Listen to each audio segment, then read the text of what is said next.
On December 7, 1941, the Empire of Japan committed a surprise attack on America's naval base in Pearl Harbor.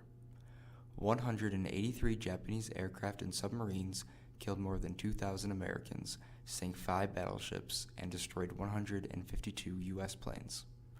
In response to the attack, the United States formally declared war on Japan and officially entered the Second World War. This project aims to understand Japan's role in the international theater preceding the events at Pearl Harbor.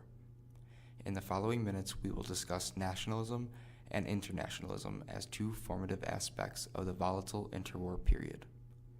We will also explore how China and trade played a large role in creating conflict between the U.S. and Japan.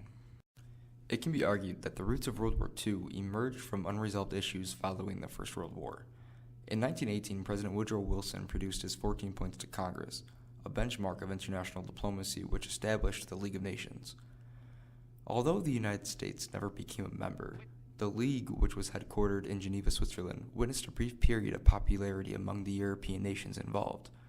With an emerging strain of internationalism in Japan, Japanese politicians, along with the business community, promoted the decision to join Europe in the League of Nations. Thomas W. Berkman, a professor at the State University of New York at Albany, explains in an article published by the American Historical Review that the idea of internationalism was a significant influence on Japan's foreign policy after World War I.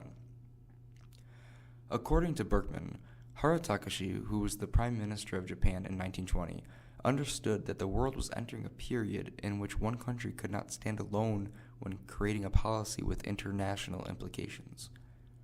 In order to maintain peace and cooperation between world powers, Takashi urged the Japanese to acknowledge this phase in world history.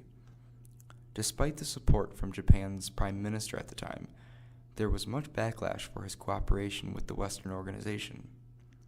Berkman then provides the example of Kuno Fumimaro, a member of the House of Peers and later prime minister, to express the anti-League stance.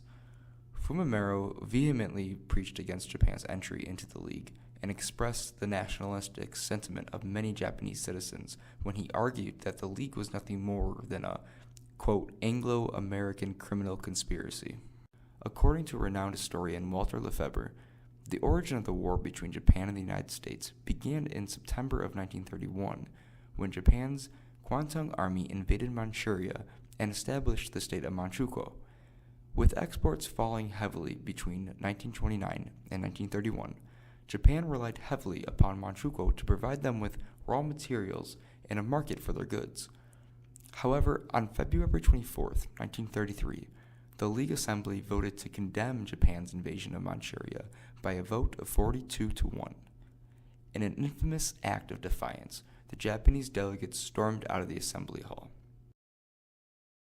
America's open-door policy in China was threatened by Japan's occupation of Manchuria in 1931 and again in 1937 following the start of the Second Sino-Japanese War.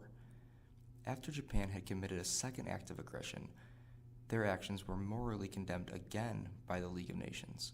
Between those years, 1931 and 1937, Japan had turned its focus from internationalism to the creation of a regional order which was inspired by, quote, nationalistic ambitions of East Asian hegemony.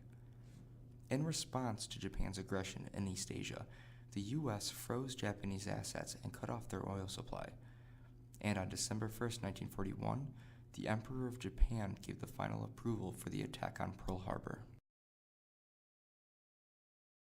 Understanding why Japan was motivated to attack Pearl Harbor requires one to understand the complexity of the international relations behind it. To be clear, the process of understanding their motivation does not result in the justification of their actions. What this project has hopefully shown is the correct representation of Japan during the interwar period. The attack on Pearl Harbor was the result of many events which culminated in the decision to engage in a preemptive strike on a nation who proved to be a threat to their expansion and prosperity in the Asian theater.